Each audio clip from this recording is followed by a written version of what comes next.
So this, this has resulted in then, because the Bible makes, claims that it is the truth, right? These exclusive claims, it has resulted in this intolerance. Everybody wants to throw rocks at it because it's saying, it's the only. So this problem with intolerance then is that the idea really is that all presuppositions are accepted in some sense by faith. Right, that's what folks are suggesting. Well, you only believe that by faith, right?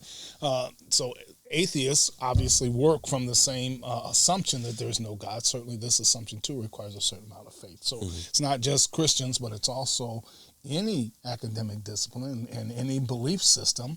Really, the ultimate truths of that belief system have to be accepted by faith, right? And so according to Ehrman, he simply puts aside his biases and faces the facts. So he would argue, well, no, I'm not dealing with a faith claim, right?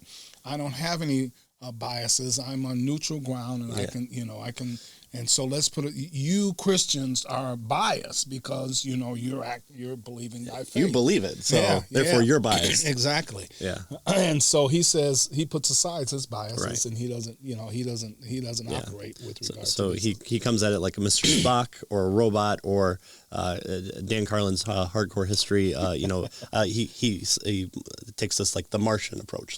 He's a Martian, so he's kind of in the solar system, so he kind of knows what's going on, but he's just trying to be as impassive as possible.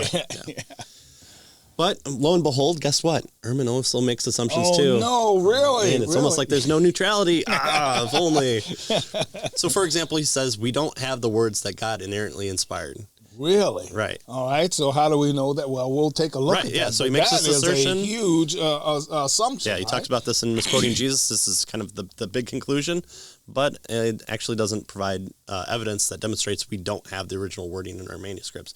In fact, on numerous occasions in numerous interviews, people are saying, well, what do you think the secret message was? Well, it's pretty much what we have. It's just we're not sure what it was. Yeah. Okay. So what we see then is that he's able to popularize these concepts and help the lay person understand what's going on, and he's captured this cynicism, we might say, in terms of criticism of the exclusivity of what the Bible has to say and that people hold to, and so that attracts people as well, right?